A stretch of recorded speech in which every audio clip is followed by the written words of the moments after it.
The nanomachines inside soldiers' bodies adapt to different conditions, promoting the release of neurotransmitters, hormones, and stimulants, giving them an edge in battle. They can create an artificial combat high by releasing endorphins at the same time a soldier kills an enemy. Or they can suppress hormones to neutralize the soldier's emotions, prevent them from panicking and engaging in friendly fire or needless massacres. It's all controlled by the system's core AI. It artificially controls the soldier's pain, emotion, senses, in other words, the essence of his being.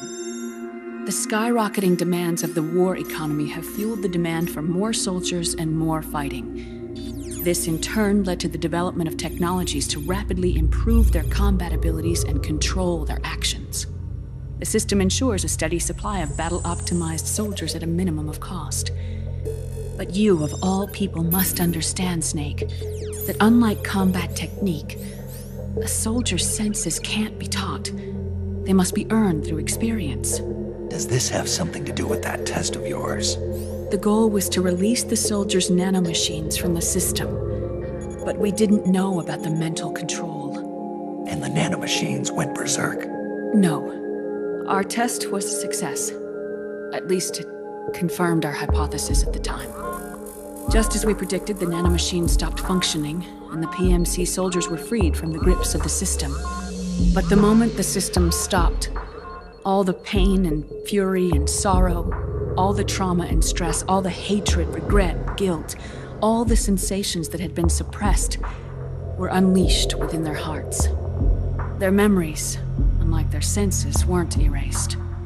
Each enemy soldier they'd killed, each lost comrade, each threat of violence against the innocent, every act of war they'd committed was etched firmly in their hearts. In suppressing the user's mind, the nanomachines exact a heavy burden on his heart.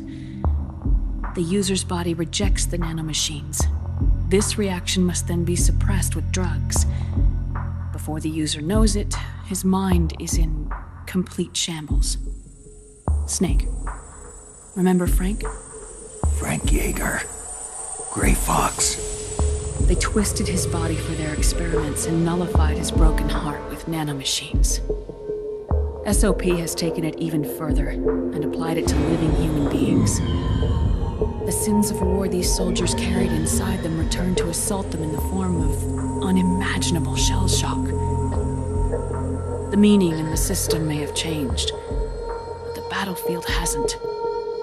Until that point, war was like a game to them.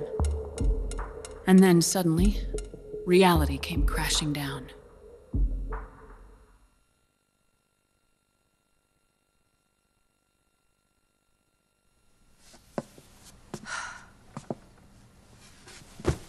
Ordinarily, our hearts are hardened through experience.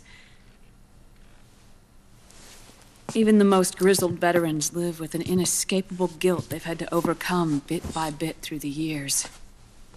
And even then, it never truly goes away. For a mind lacking that essential experience, it was simply too much to bear.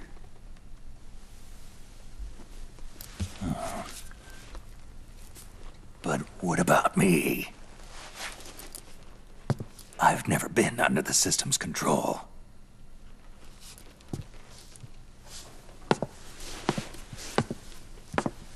That's why I want to examine your body. You need to know too.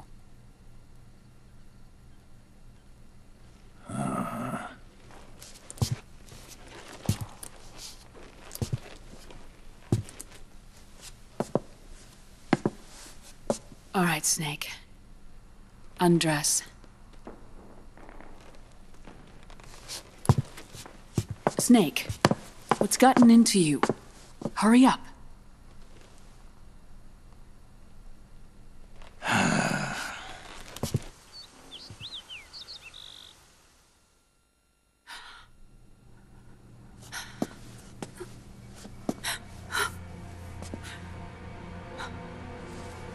Oh my God. Snake.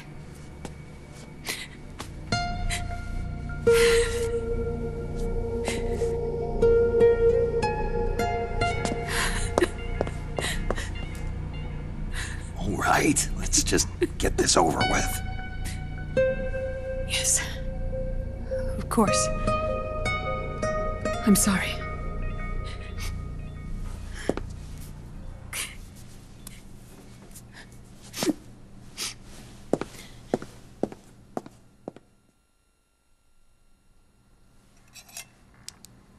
Snake, do you remember what I told you in my video mail about the first generation of nanomachines?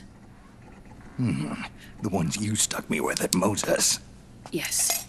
The nanomachines are recharged by your body heat. They won't stop functioning until they're all extracted.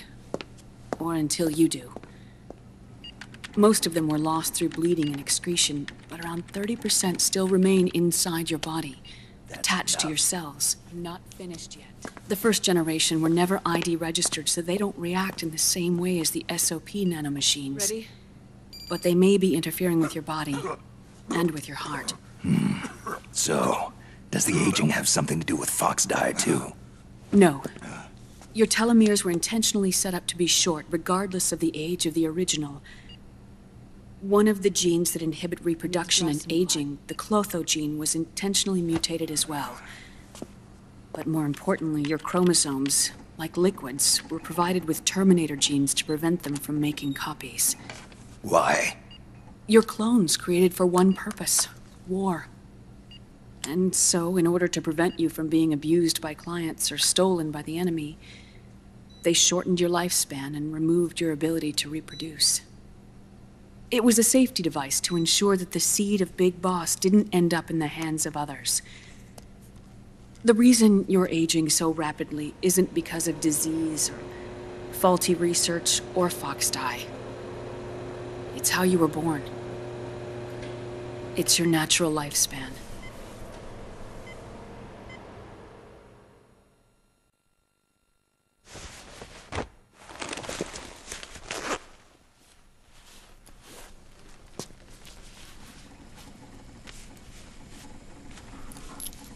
The truth, Naomi.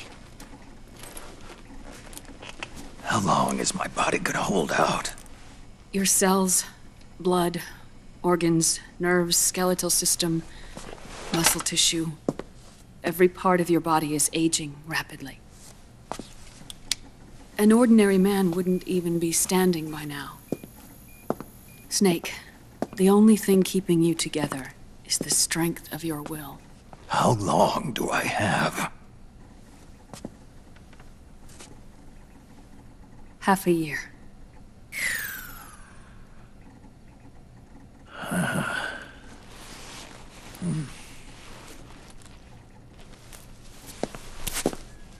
Don't.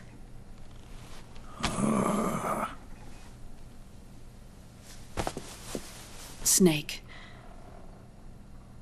There's something I have to tell you. Now what? You and I both know your body is approaching its limit. But when I said half a year, I wasn't talking about your lifespan. What do you mean? We can't get rid of the Fox dye in your body completely. At this point, it's circulating within you like a normal virus. Yeah, so?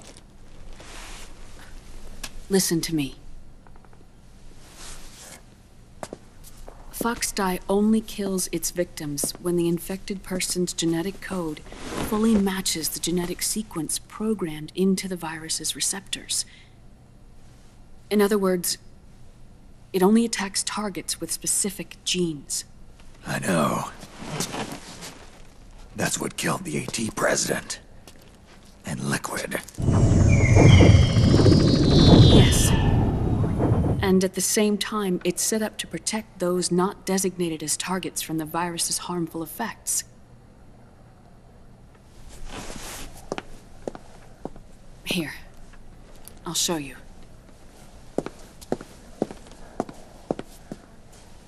The receptors on the Fox dye inside your body are breaking down. The rapid aging process is changing the environment within your body. As a result, the virus is starting to mutate.